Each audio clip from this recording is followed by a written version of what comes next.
2021년 주식으로 3억을 벌었다던 30대 직장인이 있었습니다. 회사를 그만두고 전업 투자자가 됐죠.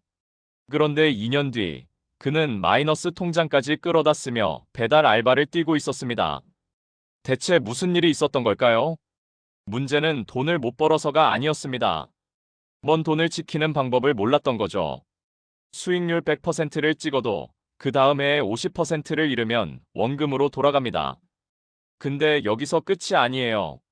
50%를 잃은 사람이 다시 원금을 회복하려면 100%를 벌어야 하거든요. 이 잔인한 수학을 모르면 결국 시장에서 퇴장당합니다.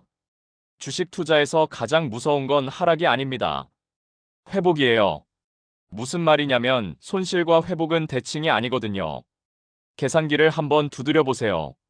1000만 원이 10% 빠지면 900만 원이 됩니다. 여기서 원금 회복하려면 얼마가 올라야 할까요? 10%가 아니에요. 11.1%가 올라야 겨우 제자리입니다. 별것 아닌 것 같죠? 그런데 손실폭이 커지면 얘기가 완전히 달라집니다. 20% 손실이면 25% 수익이 필요하고 30%를 잃으면 43%를 벌어야 해요. 50%를 잃었다면 남은 500만 원으로 1000만 원을 만들어야 하니까 100% 수익을 내야 하는 겁니다. 수익률 100%가 얼마나 어려운 건지 투자해보신 분들은 아시잖아요. 2022년에 실제로 이런 비극이 벌어졌습니다. 코스피가 고점 대비 25% 넘게 빠졌고 개별 종목들은 반토막, 심지어 7,080% 폭락한 것들도 수두룩했죠. 카카오는 고점 대비 75%가 빠졌고 네이버도 60% 가까이 무너졌습니다. 그때 공포에 질려 손절한 사람들, 빚 갚으려고 바닥에서 팔아버린 사람들은 2023년 반등장에서 아무것도 건지지 못했어요. 반면 이를 악물고 버틴 사람들은 어땠을까요? 코스피는 결국 회복했고 그들은 손실을 만회하기 시작했습니다. 돌이켜보면 IMF 외환위기 때도 2008년 리먼 사태 때도 2020년 코로나 폭락 때도 시장은 결국 돌아왔어요. 매번 이번엔 다르다고 했지만 매번 회복했습니다. 문제는 그 회복의 과실을 누가 가져가느냐는 거예요. 중간에 떠난 사람은 절대 못 받습니다. 끝까지 피 흘리면서라도 남아있던 사람만 받아요. 왜 개인 투자자들은 항상 고점에 물리는 걸까요? 이상하게도 주식을 사기만 하면 떨어지고 팔기만 하면 오르는 것 같잖아요. 이건 운이 나빠서가 아닙니다. 인간의 뇌가 원래 그렇게 설계되어 있어서 그래요. 심리학에서는 이걸 최신 편향이라고 부릅니다. 최근에 일어난 일이 앞으로도 계속될 거라고 믿는 본능이에요. 주가가 3개월째 오르고 있으면 이건 진짜 대세 상승장이구나 싶고 반대로 3개월째 빠지면 이 시장은 끝났어라고 느끼게 되는 거죠. 그래서 사람들은 뉴스에서 연일 주식 이야기가 나오고 주변에서 나 얼마 벌었어 소리가 들릴 때 시장에 뛰어듭니다. 문제는 그때가 보통 꼭대기라는 거예요. 2021년 상반기를 떠올려 보세요. 주식 안 하면 바보 소리 듣던 시절이었죠. 치킨집 사장님도 대학생도 심지어 중학생까지 주식 계좌를 열었습니다. 영끌에서 비투에도 오르니까 괜찮아라는 말이 진지하게 통하던 시기였어요. 결과가 어땠는지는 다들 아시잖아요. 그로부터 1년 반 뒤, 그 시절 들어온 개미들 대부분이 마이너스 4,050%를 찍고 있었습니다. 반대로 2022년 10월, 시장이 바닥을 기던 그때는 어땠을까요? 공포가 극에 달했고, 주식은 도박이야라는 말이 다시 유행했죠. 근데 그때 용기 내서 산 사람들은 1년 만에 30% 이상 수익을 봤습니다. 시장은 늘 이런 식으로 대중의 심리를 역이용해요. 모두가 환호할 때 조용히 빠지고 모두가 절망할 때 슬금슬금 오릅니다. 2020년 주식을 시작한 김대리 이야기를 해볼게요. 코로나 폭락 직후에 들어갔는데 사는 족족 올랐습니다. 테슬라, 카카오, 삼성전자. 뭘 사도 수익이었어요. 6개월 만에 수익률 80%를 찍었고 그는 확신했죠. 나 진짜 투자에 재능 있나 봐. 유튜브에서 주식 강의도 보고 차트 분석도 공부했으니까요. 실력이라고 믿었습니다. 그래서 판돈을 키웠어요. 대출까지 받아서 넣었죠. 그런데 2021년 하반기부터 시장이 흔들리기 시작했습니다. 처음엔 조정이겠지라고 버텼는데 하락이 멈추질 않았어요. 그의 계좌는 수익률 80%에서 마이너스 40%까지 곤두박질 쳤습니다. 대체 뭐가 잘못된 걸까요? 실력이 없어서? 아닙니다. 애초에 실력이 있었던 게 아니에요. 2020년 3월부터 2021년 여름까지는 역사상 보기 드문 유동성 장세였거든요. 전 세계 중앙은행이 돈을 찍어내고 금리는 바닥이었고 묶여있던 사람들이 주식 시장으로 몰려들었습니다. 그 시기에는 진짜 아무거나 사도 올랐어요. 원숭이가 다트 던져서 고른 종목도 수익을 냈다는 실험 결과가 있을 정도니까요. 문제는 이 운을 실력으로 착각한 순간 시작됩니다. 실력이라고 믿으니까 확신이 생기고 확신이 생기니까 베팅 규모를 키우게 돼요. 그리고 시장이 뒤집히면 그 확신이 전부 독이 됩니다. 손절도 못하고 대응도 못하고 그냥 계좌가 녹는 걸 지켜보게 되는 거예요. 상승장은 영원하지 않습니다. 반드시 끝나요. 그리고 그 끝은 항상 예고 없이 찾아옵니다. 여기서 희망적인 이야기를 하나 해드릴게요. 주식시장에서 부자가 된 사람들의 비밀인데 생각보다 단순합니다. 대박을 친 게 아니에요. 그냥 오래 버틴 겁니다. 미국 S&P 500 지수의 장기 수익률이 얼마인지 아세요? 연평균 710% 정도예요. 솔직히 별로 안 커 보이죠? 1,000만 원 넣어서 1년에 100만 원 버는 거잖아요. 그런데 이게 10년, 20년, 30년 쌓이면 완전히 다른 세상이 펼쳐집니다. 복리라는 마법 때문이에요. 복리는 수익에 또 수익이 붙는 구조입니다. 첫 해에 1,000만 원이 1,100만 원이 되면 둘째 해에는 1,100만 원의 10%인 110만 원이 붙어요. 1,210만 원이 되는 거죠. 해가 갈수록 붙는 금액 자체가 커집니다. 눈덩이가 굴러가면서 점점 커지는 것처럼요. 계산기를 두드려보면 충격적인 숫자가 나옵니다. 1,000만 원을 연 10% 복리로 30년 굴리면 얼마가 될까요? 약 1억 7천만 원이에요. 원금의 17배입니다. 아무것도 안 하고 그냥 놔뒀을 뿐인데요. 워런 버핏 아시죠? 세계에서 가장 유명한 투자자예요. 그의 자산 대부분이 60세 이후에 만들어졌다는 사실 알고 계셨나요? 복리는 시간이 길어질수록 폭발력이 커지거든요. 버핏이 천재여서가 아니라 90살이 넘도록 시장에 남아있었기 때문에 그 어마어마한 자산이 가능했던 겁니다. 그러니까 핵심은 빨리 부자가 되는 게 아니에요. 오래오래 시장에 살아남는 겁니다. 지금 20대든 40대든 상관없어요.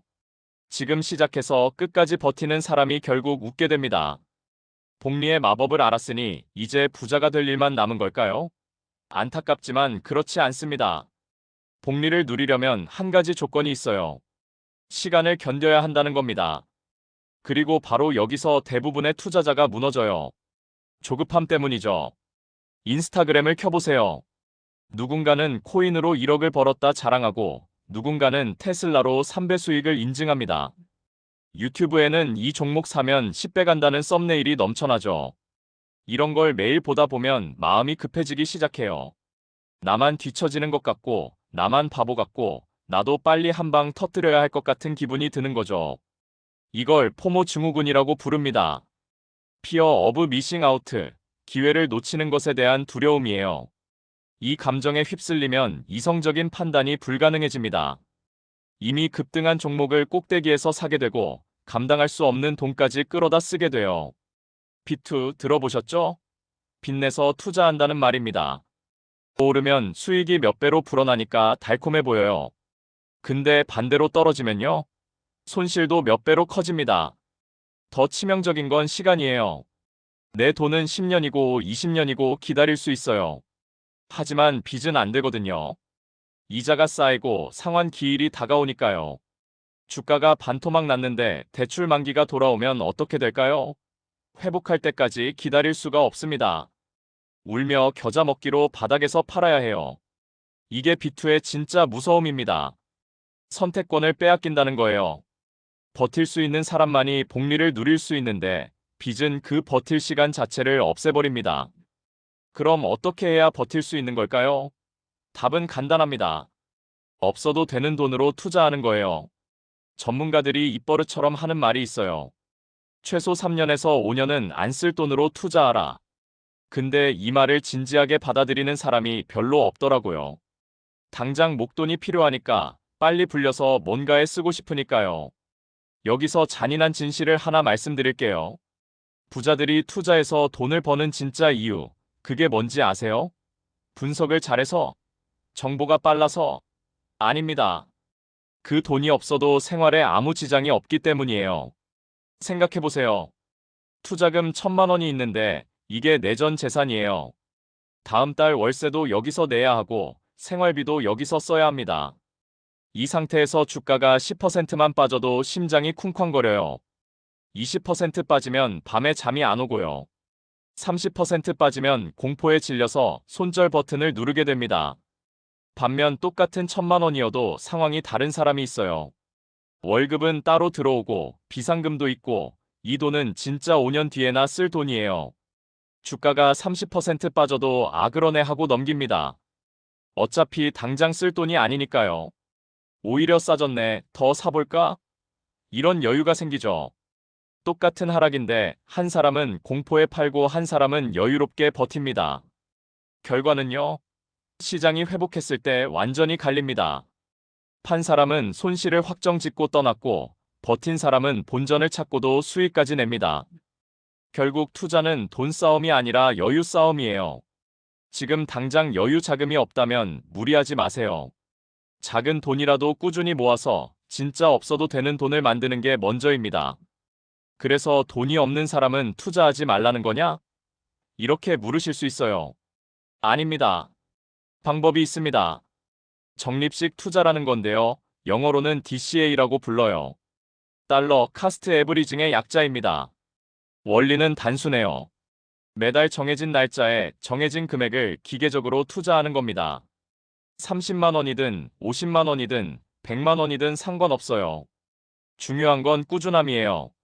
이게 왜 효과적이냐면 평균 매입 단가를 자동으로 낮춰주거든요. 예를 들어볼게요. 매달 30만 원씩 투자한다고 칩시다. 이번 달 주가가 1만 원이면 30주를 사게 됩니다. 근데 다음 달에 주가가 폭락해서 5천 원이 됐어요.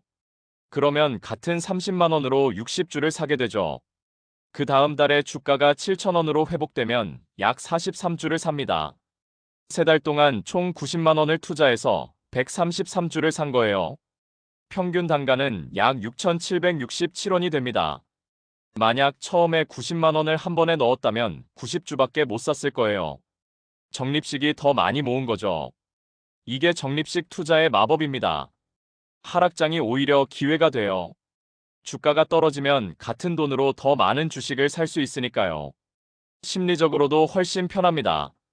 한 번에 큰 돈을 넣으면 타이밍 스트레스가 엄청나거든요. 지금이 바닥인가? 더 떨어지면 어쩌지? 이런 고민을 끝없이 하게 돼요. 근데 적립식은 그런 고민이 필요 없습니다. 그냥 날짜 되면 사는 거예요. 오르든 떨어지든 상관없이요. 시장을 예측하려는 욕심을 버리고 시간에 투자하는 겁니다. 이게 평범한 사람이 시장에서 살아남는 가장 현실적인 방법이에요.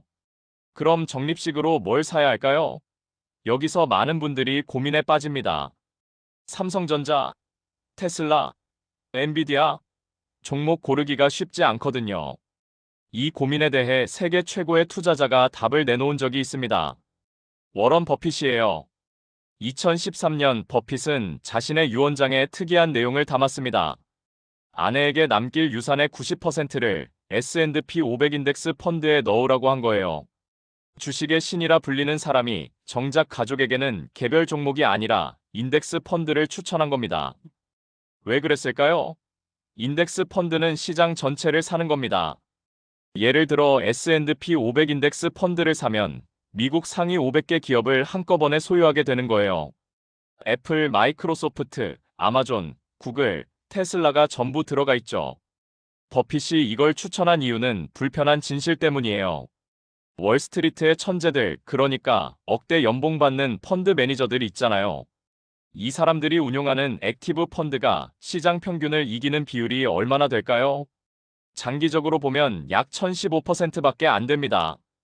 85% 이상이 그냥 인덱스 펀드를 산 것만 못했다는 거예요. 전문가들도 이 정도인데 개인이 시장을 이길 종목을 찾겠다고요? 솔직히 확률이 안 좋습니다. 물론 인덱스 펀드도 떨어집니다. 시장이 무너지면 같이 무너져요. 2022년에 S&P 500도 20% 가까이 빠졌으니까요. 근데 중요한 건 그 다음이에요. 시장은 결국 회복했습니다. 개별 기업은 망할 수 있어도 미국 경제 전체가 망하지는 않거든요. 우량 기업이 힘들어지면 지수에서 빠지고 새로운 강자가 편입됩니다. 자정작용이 있는 거예요. 그래서 인덱스 펀드는 존버가 통합니다. 그래도 난 개별 종목으로 대박 내고 싶은데? 이런 생각하시는 분들 많으시죠? 이해합니다. 인덱스 펀드로 연 10% 벌어봐야 언제 부자 되냐는 거잖아요. 테슬라 초창기에 샀으면 엔비디아 2년 전에 샀으면 지금쯤 몇 배를 벌었을 텐데. 맞아요. 개별 종목은 시장 평균을 훨씬 뛰어넘는 수익을 줄 수 있습니다. 근데 여기에 무서운 통계가 하나 있어요. 미국 주식시장 전체 수익의 대부분이 상위 4%의 종목에서 나왔다는 연구 결과가 있습니다. 나머지 96%는요. 시장 평균에도 못 미치거나 제자리 걸음이거나 심지어 상장 폐지된 것들도 수두룩해요. 그러니까 대박 종목을 고르겠다는 건 100개 중 4개를 맞추겠다는 거예요. 확률이 4%입니다. 카지노보다 낫다고 확신하실 수 있으세요? 그래도 하시겠다면 원칙이 필요합니다. 피터 린치라는 전설적인 펀드 매니저가 있어요. 이 사람이 항상 강조한 게 뭔지 아세요? 자기가 아는 것에 투자하라는 거예요. IT 회사에서 일하는 사람이 반도체 업황을 분석하는 건 가능합니다. 매일 그 세계에서 살고 있으니까요. 근데 의사가 갑자기 반도체 종목을 분석하겠다고요? 뉴스랑 유튜브 몇 개 보고요? 그건 도박이에요. 잘 모르는 분야에 투자하면 주가가 출렁일 때마다 멘탈이 흔들립니다. 왜 떨어지는지 모르니까 공포가 커지고 왜 오르는지 모르니까 확신도 없어요. 결국 소문에 휘둘리다가 꼭대기에 사서 바닥에 팔게 됩니다. 차라리 확실한 기회가 올 때까지 현금 들고 기다리세요. 투자 안 하는 것도 투자입니다. 조급함에 아무 종목이나 집어드는 순간 여러분은 시장에 돈을 기부하는 거예요. 마지막으로 꼭 말씀드려야 할 게 있습니다. 분산 투자예요. 계란을 한 바구니에 담지 말아라는 말 다들 들어보셨죠? 근데 실제로 지키는 사람은 별로 없더라고요. 미국 주식이 좋다니까 전 재산을 미국에 넣고 테슬라가 좋다니까 테슬라에 몰빵하고 비트코인이 오른다니까 코인에 올인합니다. 자신감이 넘치는 거죠. 이건 확실해라고 믿으니까요. 근데 세상에 확실한 건 없어요. 미국 주식이 10년 가까이 수익을 못 낸 시기가 있었다는 거 아세요? 2000년 닷컴 버블 붕괴 이후 S&P 500이 2007년에야 겨우 전고점을 회복했습니다. 7년이에요. 그리고 회복하자마자 2008년 금융위기가 터졌죠. 결국 2000년 고점을 다시 넘은 건 2013년이었습니다. 무려 13년이 걸린 거예요. 한국도 마찬가지입니다. 코스피가 2007년에 2000포인트를 찍었는데 이걸 확실히 뚫고 올라간 게 언제인지 아세요? 2017년이에요. 10년 동안 박스권에 갇혀 있었던 겁니다. 만약 한 자산에 전부 넣었는데 이런 침체기가 왔다면 10년을 멘탈 붙잡고 버틸 수 있으세요? 대부분 못 버팁니다. 그래서 분산이 필요한 거예요. 주식만 하지 말고 채권도 섞으세요. 미국만 하지 말고 다른 나라도 보세요. 주식과 채권 외에 금 같은 자산도 고려해보세요. 이것들은 서로 다른 타이밍에 움직이거든요. 주식이 폭락할 때 채권이나 금이 버텨주면 전체 포트폴리오의 낙폭이 줄어들어요. 그래야 멘탈도 버틸 수 있고 시장에서 오래 살아남을 수 있습니다. 단 100개 종목처럼 과하게 분산하면 관리가 안 되고 수익률도 평균에 수렴해요. 10개에서 20개 정도가 적당합니다. 오늘 말씀드린 걸 정리해 볼게요. 크게 잃지 마세요. 한번 무너지면 회복은 배로 힘듭니다. 조급해하지 마세요. 남들의 대박 소식에 휘둘리면 꼭대기에서 사게 됩니다. 복리를 믿고 오래 버티세요. 시간이 여러분 편입니다. 아는 것에만 투자하세요. 모르면 기다리는 것도 전략입니다. 그리고 분산하세요. 확실한 건 세상에 없습니다. 사실 이 원칙들 머리로는 다 아는 거예요. 근데 막상 시장이 폭락하면 공포에 질려서 다 잊어버립니다. 그래서 투자는 지식의 영역이 아니라 멘탈의 영역이에요. 주가는 우리가 통제할 수 없습니다. 하지만 그 상황에서 어떻게 반응할지는 선택할 수 있어요. 흔들리지 마세요. 원칙을 지키는 사람이 결국 웃게 됩니다.